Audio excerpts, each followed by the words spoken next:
Ce matin, je vais faire une prédication expositoire. C'est-à-dire, je ne vais pas interpréter la parole, je vais vous exposer le contenu directement. Et nous parlons ce matin de tout le livre de Jonas. Nous venons de lire les 4 chapitres. Et la Bible dit que Jonas a reçu l'appel de Dieu et Dieu lui dit, lève-toi, va à Ninive, la grande ville, et crie contre elle car sa méchanceté est montée jusqu'à moi. Alors Dieu dit à Jonas de se lever avec une direction claire. Où? À Ninive. Ninive était une ville assyrienne. La Syrie se trouvait aujourd'hui là où on appelle l'Irak. Donc Ninive était une ville qui se trouvait en Assyrie et la population ninivite n'était pas hébraïque. Autrement dit, ce n'était pas des Hébreux.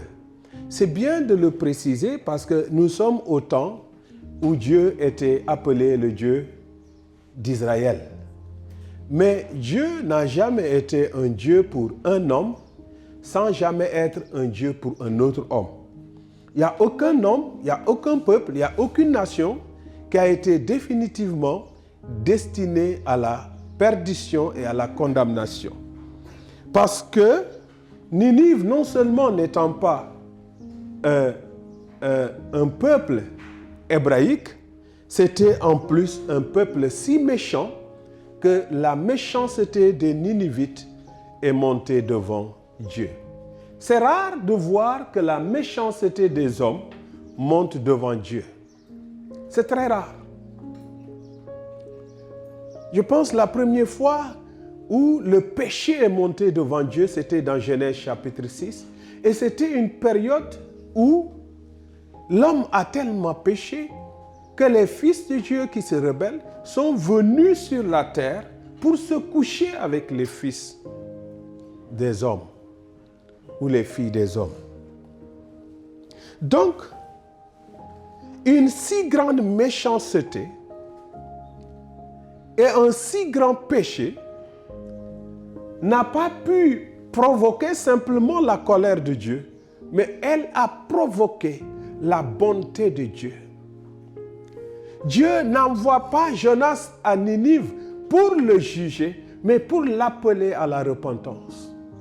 La première leçon que nous pouvons apprendre ce matin, c'est que quel que soit le péché, quelle que soit la faute que tu commets ou que tu es en train de commettre ou tu as déjà commis, Dieu n'appelle pas à te condamner, mais Dieu t'invite à la repentance. Verset 3. Jonas se leva pour s'enfuir à Tarsis. Dieu appelle, Jonas a entendu l'appel, Jonas reconnaît l'appel, mais Jonas s'enfuit devant l'appel. Et mon thème de ce matin, c'est « Tu ne peux pas fuir ». Tu ne peux pas fuir devant Dieu.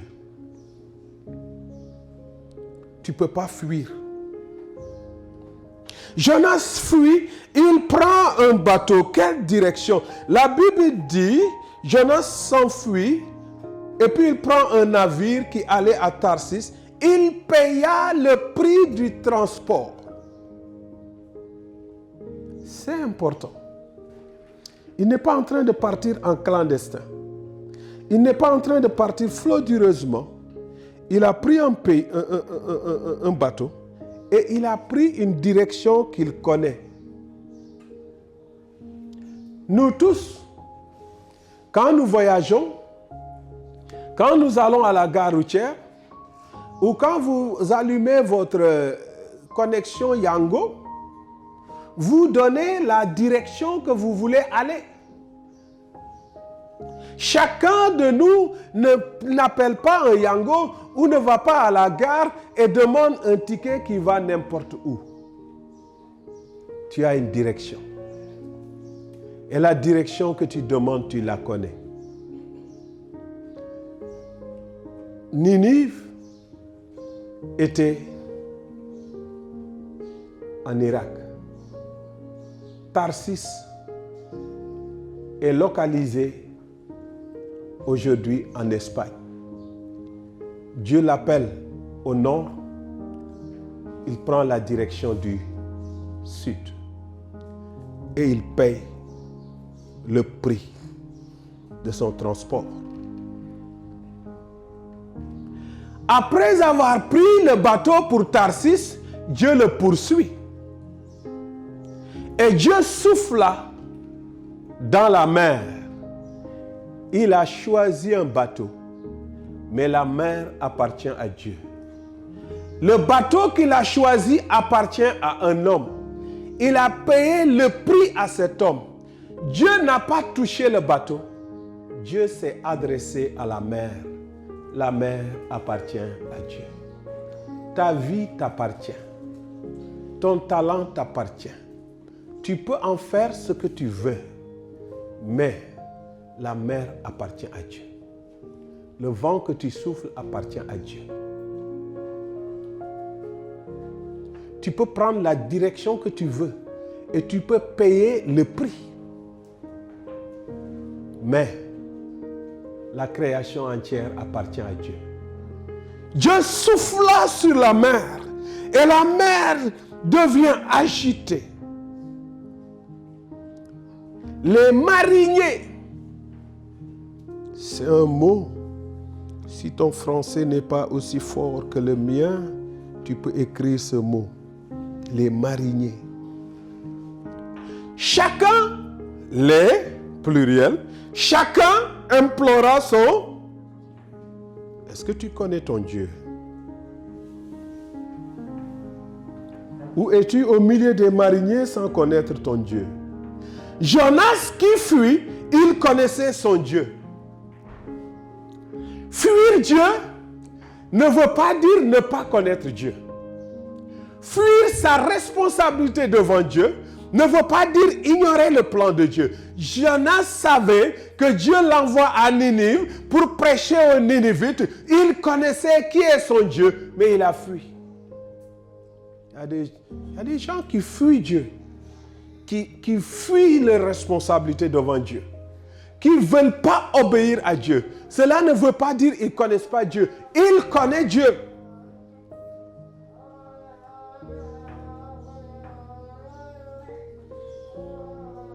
Mais la désobéissance provoque la fatigue.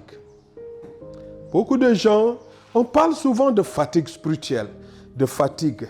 Beaucoup de gens disent ces temps-ci, je suis fatigué. Beaucoup de gens ont une certaine fatigue dans leur vie. La désobéissance à Dieu provoque la fatigue. Pendant que les mariniers s'occupaient à décharger le navire pour le rendre léger, pour qu'il ne sinque pas, qu'il ne se plonge pas dans l'eau, pour qu'il ne sombre pas. Merci. Lui, il était fatigué. La Bible dit, il est descendu au fond du bateau et il commence à dormir profondément. Il y a certains sommeils, tu dors, certaines fatigues, c'est de la désobéissance spirituelle qui le provoque. Si tu es toujours fatigué spirituellement, si tu commences à perdre l'envie de la prière, si tes habitudes spirituelles diminuent, si ton goût de Dieu diminue, si tu as certaines choses dans ta vie physique et tu dors beaucoup, c'est une désobéissance à Dieu. Pendant que les autres travaillent, lui il est allé au fond et la Bible dit, il dort comment? Profondément. Il ne voit pas les risques. C'est pourquoi la Bible dit, réveille-toi de ton sommeil, toi qui dors, et Christ t'éclairera. Celui qui dort, Christ ne peut pas l'éclairer. Celui qui dort, Dieu ne peut pas agir dans sa vie. Et c'est un sommeil physique. Un peu de sommeil, un peu de croiser les bras et la pauvreté te surprendra. Certaines fatigues, certaines négligences, certaine paresse, c'est un problème spirituel.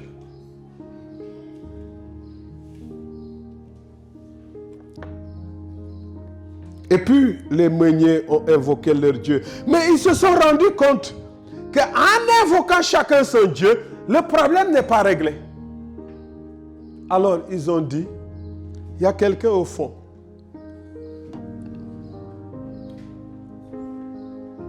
Verset 8. Les meuniers vont dire à Jonas, dis-nous, qui nous attire ce malheur? Ils ont tiré au sort. Ils ont vu que le sort est tombé sur Jonas. Ils ont vu Jonas. Les meuniers sont des gens spirituels. Ils ne se sont pas mis à frapper Jonas. Ils savent que Jonas n'est qu'un maillon du problème. Donc ils ont dit à Jonas, dis-nous, qui nous attire ce malheur? Qui est capable de bousculer la mer comme ça et que la mer a envie de nous avaler? Dis-nous le problème. Jonas connaissait qui il est.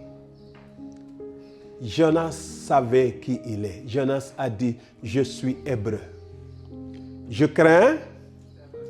Désobéir ne veut pas dire ne pas craindre Dieu. Jonas dit, je crains l'Éternel, moi je suis hébreu. Je connais le vrai Dieu et je le crains, mais il m'a appelé et je le fuis.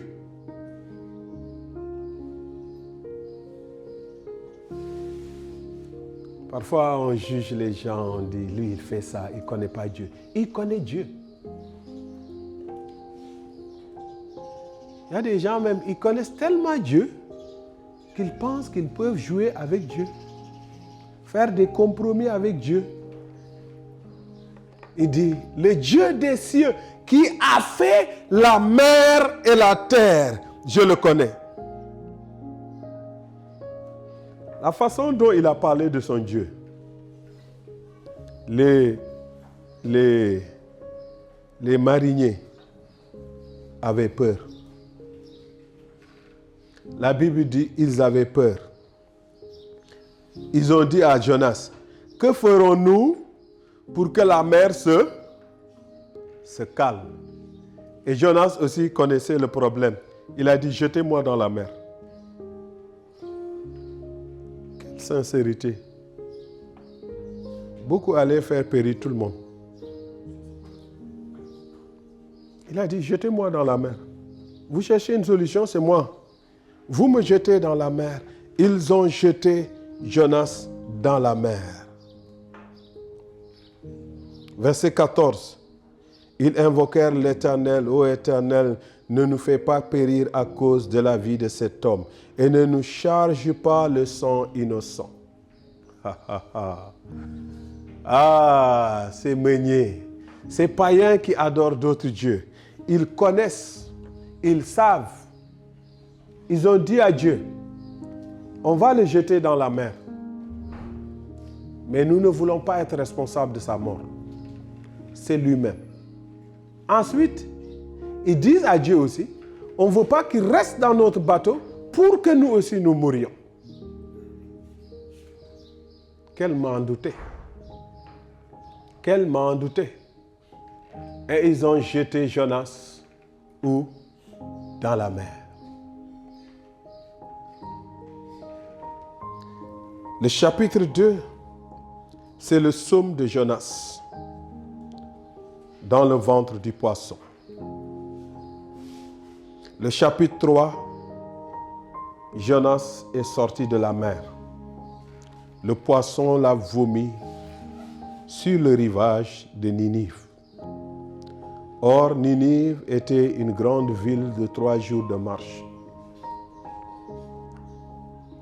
Alléluia. 3 jours de marche. Vous savez, si tu veux marcher, en réalité, à l'époque où les gens savaient marcher, vous, les citadins, vous ne savez pas marcher. Mais à l'époque où les gens savaient marcher, Quelqu'un pouvait se réveiller le matin, marcher, aller à Thiès, régler un problème et revenir ici. Manger à 13h. Oui. Mon doyen Bassin est d'accord avec moi. Ça, on le faisait facilement au village. Marcher 20 km, 30 km, 50 km, aller et revenir rapidement, c'est rien. Et quand Dieu prend la mesure, c'est cette forme de marche où tu marches le matin jusqu'au coucher du soleil, tu t'arrêtes et pendant 3 jours pour faire le tour de Ninive. Ce n'était pas petit. C'était pas petit. Et Jonas est arrivé dans cette ville. Il commence, regardez bien la prédication de Jonas.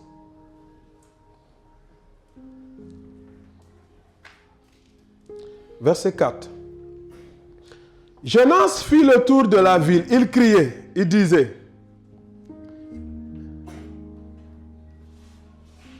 « Eh, vous les Ninivites, dans 40 jours, Dieu vient détruire votre ville. »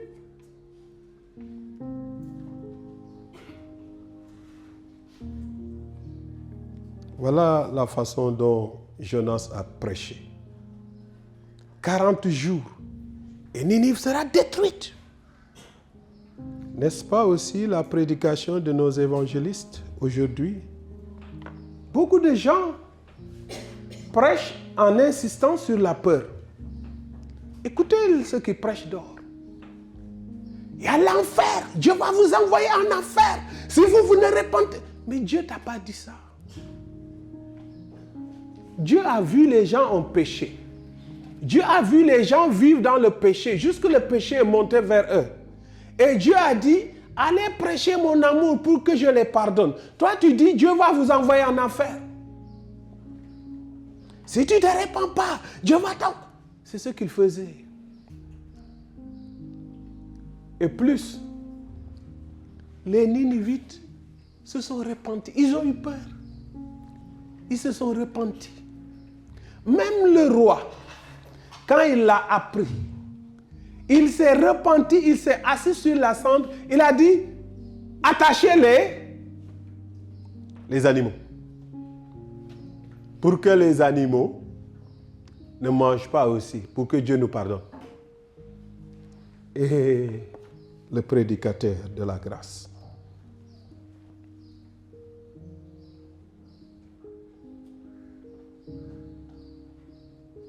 Cette repentance, vers chapitre 4, de plus fort à Jonas, il fut irrité. Il dit à Dieu, je voulais fuir, mais toi tu m'as attrapé. Et je savais que si se prêche, toi tu vas pardonner. Parce que tu es un Dieu compatissant, lent à la colère, riche en bonté, et tu te répands du mal. Chapitre 4, verset 2. Lui, mais l'homme est méchant. Hein?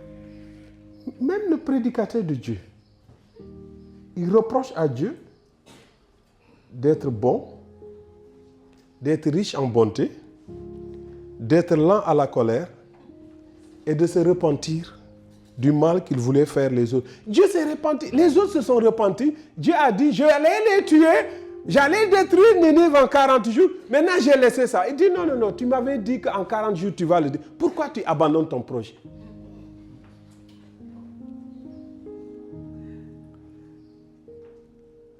Mais Dieu est un pédagogue. Ce qui suit mon frère est important. Dieu lui dit, verset 4, fais-tu bien de t'irriter? Jonas dit à Dieu, je fais bien de m'irriter jusqu'à la mort.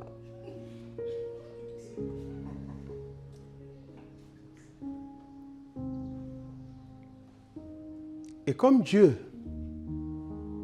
il n'est pas le Dieu qui prend le fouet pour nous poursuivre. il nous enseigne par sa sagesse divine. Il a laissé Jonas qui a boudé la ville, qui est sorti hors de la ville, qui s'est assis sur une petite montagne, qui s'est assis sous le désert, qui s'est assis sous le soleil. Et le soleil a commencé à brûler Jonas. Malgré les reproches qu'il fait à Dieu, Dieu a vu que cet homme souffre sous la chaleur du soleil. Dieu a fait pousser un petit ricin, un petit arbre.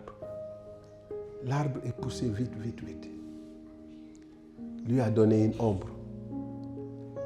Sous l'ombre, Jonas qui était assis sous le soleil, brûlé, soudain un petit arbre est sorti. Jonas s'est appuyé sur ce petit arbre. Il a pris un bon sommeil. Il s'est endormi, il s'est réveillé, ses forces lui sont revenues. Il a été content et heureux de ce ricin. Et Jonas est tombé amoureux de ce jeune ricin et il s'est attaché à ce ricin. Le lendemain matin, Dieu a envoyé un ver. Un ver. Pas du feu, pas un chameau, pas un éléphant, pas un lion. Un petit ver qui est venu grignoter le ricin. Et le ricin est mort. Maintenant, Jonas se fâche contre Dieu. Maintenant, non plus à cause de Ninive, mais à cause de ce petit ricin. Et Dieu lui dit, qu'as-tu fait pour que ce ricin pousse? Parce qu'il t'a donné seulement une ombre. Voyez comment l'homme est égoïste. Son intérêt, c'est sur ce ricin. Dieu lui dit, ce ricin t'a rien coûté. Il a poussé en un jour et t'a servi. Ces hommes que tu ne veux pas que je pardonne, c'est moi qui les ai créés. La Bible dit, Dieu créa l'homme le 6e jour. La Bible dit, un jour chez l'Éternel valent 1000 ici. Donc, 1000 ans. Donc, Dieu a fait 1000 ans pour former l'homme. Et tu ne veux pas que Dieu ait pitié de cet homme? Ton enfant, tu es tombé en grossesse 9 mois. Quand quelqu'un le touche, tu vas vouloir mourir. Ton salaire, tu l'as travaillé en 30 jours. Tu ne veux pas que quelqu'un le touche? Dieu a créé l'homme. Qu'il soit chrétien, musulman, païen, non-croyant, tu n'as pas le droit de les juger. C'est Dieu qui les a créés. Et Dieu connaît le plan qu'il a pour eux. Dieu peut avoir un plan pour les païens comme il en avait pour les Ninivites.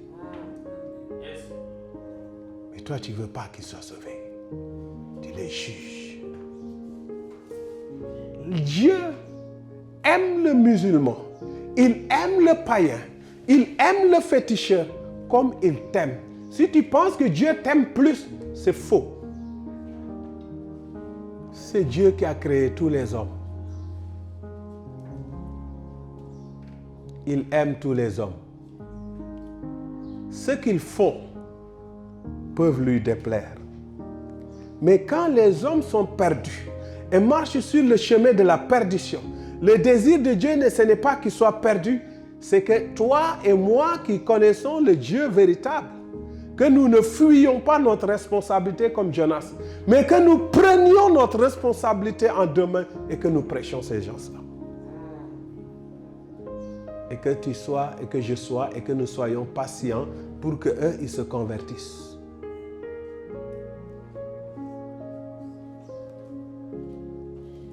Et quand ils s'assoivent sur la cendre et qu'ils se convertissent, le reste, ce n'est pas ton problème. Le reste, c'est le problème de Dieu. Que le Seigneur nous bénisse. Amen.